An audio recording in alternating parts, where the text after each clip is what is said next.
রাত গভীর হওয়ার পর বাবা আমাকে বলেন, বৌমা, আমি পড়ে গিয়েছিলাম, কোমরে ব্যথা পেয়েছি, যদি একটু মালিশ করে দিতে তাহলে হয়তো একটু আরাম পেতাম। আমি শ্বশুরকে তখন আমার বিছানায় শুইয়ে দিই। তারপর যা ঘটল আপনি কল্পনাও করতে পারবেন না, কারণ আমার জীবন একেবারে ভেঙে পড়েছিল। বিয়ের 3 মাসের মাথায় আমার স্বামী হঠাৎ করেই এক দুর্ঘটনায় মারা যান। আমার বাবার বাড়ি ভীষণ গরিব, অনেক কষ্ট করে বিয়ে দিয়েছিলেন আমার বাবা, কিন্তু বিয়ের 3 মাসের মাথায় স্বামী হারিয়ে আবার বাবার বাড়ির দরজায় এসে দাঁড়াতে হয়।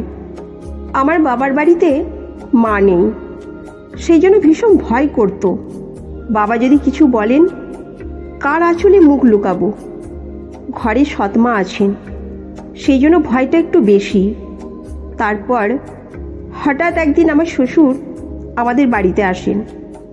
তিনি এসে বাবার সামনে বলেন, আমি চাই আপনার মেয়েকে আবার আমার বাড়িতে নিয়ে যাব, যদি আমাকে দেন।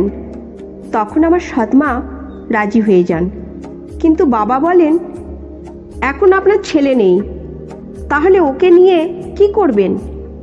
আমার সৎমা তখন বাবার সাথে ঝগড়া শুরু করেন আর বলেন, এত কথা কিসির? উনি বলছেন নিয়ে যাবেন, নিতে দাও। ওনার বাড়ির বউ, ছেলে মারা গেছে, তাতে কি হয়েছে? এটা তো ওর শ্বশুর বাড়ি, যেতে তো পারে। মায়ের ঝগড়ায় বাবা আর কিছু জিজ্ঞেস করেননি, এক কথাই বলে দিলেন, মেয়েটি যদি সুখী থাকে তাহলে বাবা হয়ে আমি অনেক খুশি, আপনি ওকে নিয়ে যান। তখন আমার শ্বশুর আমাকে বলেন, নাও কাপড় চোপড় নিয়ে এসো। আমার সৎ মায়ের সমস্ত অন্যায় অত্যাচার সহ্য করে আমি আমার শ্বশুরের বাড়িতে থাকতে বাধ্য হই। বাড়ি গিয়ে পৌঁছানোর পর আমি আমার ঘরে জামা কাপড় পাল্টাচ্ছিলাম। তখন আমার শ্বশুর এসে আমার ঘরে ঢোকেন আর বলেন, বৌমা, একটু চা করে নিয়ে আসো। শ্বশুরের কথায় আমি তাড়াতাড়ি রান্না করে চা করে নিয়ে আসি। বসে বসে চা খেতে খেতে তিনি বলেন, তুমি তো জানো এই বাড়িতে আমি একদম একা। আমার ছেলে ছিল একমাত্র সন্তান, তোমার শাশুড়িও অনেক আগে মারা গেছে, সেই জন্য আমি তোমাকে এই বাড়িতে নিয়ে এসেছি, যাতে আমি বুঝতে না পারি যে এখানে আমি একা আছি। আমি বললাম, বাবা, আপনি একদম চিন্তা করবেন না, আমি তো আপনার পাশে থাকব মেয়ের মতো। তখন আমার শ্বশুর বলেন, আমি জানি তুমি আমার পাশে থাকবে, কারণ তোমার সৎমা তোমাকে ওই বাড়িতে কখনো শান্তিতে থাকতে দেবে না। এইভাবে কিছুদিন চলে যায়। 4 মাস পর একদিন রাতে আমি আমার রুমে শুয়েছিলাম। গভীর রাতে দরজায় টকটক আওয়াজ শুনি। তখন বুঝতে পারি এটা আমার শ্বশুর, কারণ এই বাড়িতে আমি আর বাবা ছাড়া আর দ্বিতীয় কোনো মানুষ নেই। আর রাত 12টার সময় ঘরে কে বা আসবে? বাবার কিছু প্রয়োজন ভেবে আমি দরজা খুলি। দরজা খোলা মাত্রই আমার শ্বশুর আমাকে জড়িয়ে ধরেন আর বলেন, বৌমা, আমি পড়ে গিয়েছিলাম, বাথরুমে কোমরে ভীষণ ব্যথা পেয়েছি, যদি একটু মালিশ করে দিতে তাহলে হয়তো একটু আরাম পেতাম। আমি বাবাকে তখন আমার বিছানায় শুইয়ে দিই এবং ওনার ঘর থেকে মালিশ নিয়ে আসি। বাবার বয়স 50 বছর, এতটা বুড়ো হননি, এখনও জোয়ান মনে হয়। আমার স্বামী একটু অল্প বয়সে বিয়ে করেছিল, আর অল্প বয়সেই এই পৃথিবী থেকে চলে যেতে হলো। বসে বসে শ্বশুরের কোমরে আমি মালিশ লাগিয়ে দিচ্ছি। কেমন যেন উনি আমার দিকে অদ্ভুতভাবে তাকাচ্ছিলেন। তখন আমার আরও বেশি ভয় লাগছিল। আমি বললাম, কি হয়েছে? আপনার কোমরে কি বেশি আঘাত পেয়েছেন? ডাক্তারকে ফোন করব? না বৌমা, থাক, তুমি মালিশ করে দিচ্ছ, এতেই আমি অনেক আরাম পাচ্ছি। শ্বশুরের এমন অদ্ভুত আচরণ দেখে আমি বললাম, বাবা আপনি বরং এখানেই শুয়ে পড়েন। আপনার কোমরে ব্যথা নিয়ে কি করে ঘরে যাবেন? আমি বরং আপনার ঘরে গিয়ে ঘুমিয়ে পড়ি। আমার কথা শুনে আমার শ্বশুর বলেন, এটা কি বলছো বৌমা?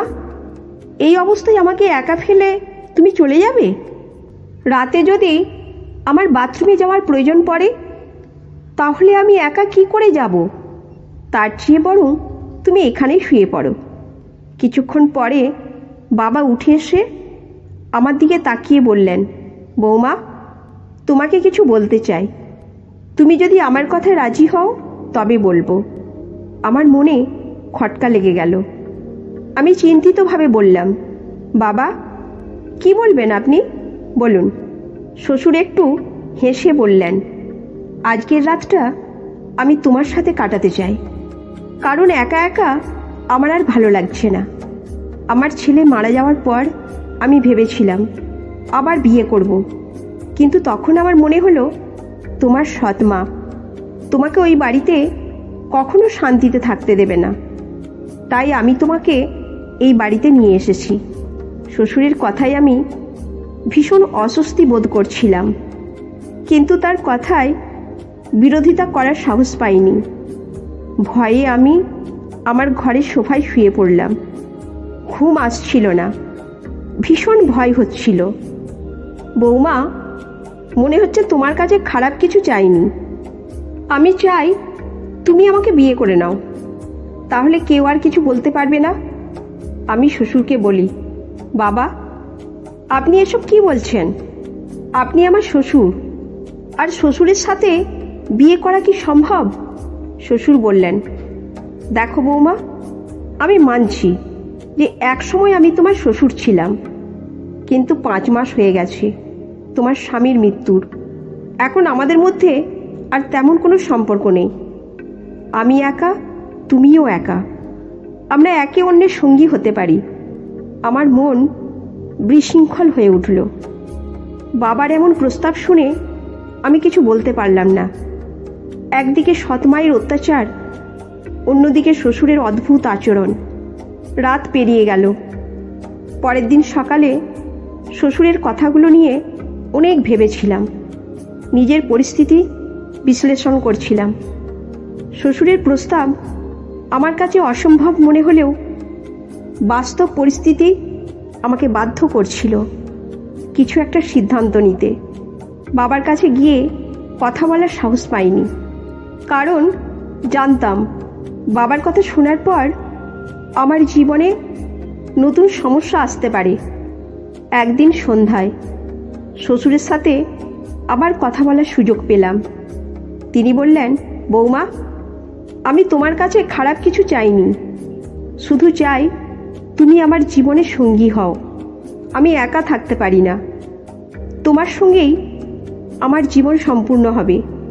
আমি অনেক ভেবে বললাম, বাবা আমি আপনার প্রস্তাবে রাজি, কিন্তু একটাই শর্ত, আমাদের মধ্যে সবসময় সম্মান ও ভালোবাসার সম্পর্ক থাকবে। আপনি আমাকে মেয়ের মতো সম্মান করবেন, আর আমি আপনাকে বাবার মতো শ্রদ্ধা করব। শ্বশুর বললেন, আমি তোমার শর্ত মেনে নিচ্ছি, তোমার সম্মান সবসময় বজায় রাখব। আমরা বিয়ে করলাম। সমাজের চোখে এটি অস্বাভাবিক হলেও আমরা দুজনেই নিজেদের পরিস্থিতি মেনে নিয়েছিলাম। আমাদের সম্পর্ক ধীরে ধীরে গভীর হয়ে উঠল। শ্বশুর আমার প্রতি যত্নশীল ছিলেন। তিনি আমার সমস্ত দায়িত্ব নিলেন। আমি তার প্রতি শ্রদ্ধাশীল হয়ে উঠলাম। আমরা একসাথে নতুন জীবন শুরু করলাম। শ্বশুরের সাথে সম্পর্কের নতুন রূপ আমাকে নতুন জীবনের পথে নিয়ে গেল। আমাদের মাঝে প্রেম, সম্মান ও শ্রদ্ধার সম্পর্ক গড়ে উঠল। আমাদের বিয়ের পর সমাজের চোখে আমরা কটু কথা শুনলাম, কিন্তু আমরা নিজেদের সিদ্ধান্তে অটল ছিলাম। শ্বশুরের সাথে আমার সম্পর্কের নতুন রূপ আমাকে নতুন জীবনের স্বপ্ন দেখিয়েছিল। শ্বশুর আমার জীবনের সবথেকে গুরুত্বপূর্ণ ব্যক্তি হয়ে উঠলেন। আমাদের মধ্যে প্রেম ও সম্মানের সম্পর্ক ধীরে ধীরে গভীর হয়ে উঠল। শ্বশুরের সাথে প্রতিটি মুহূর্ত আমাকে নতুন করে জীবনকে ভালোবাসতে শিখিয়েছিল। এই গল্পটা আপনাদের কেমন লাগলো কমেন্ট করে অবশ্যই জানাবেন। ভালো লাগলে লাইক করে চ্যানেলটি সাবস্ক্রাইব করে দিন। ধন্যবাদ।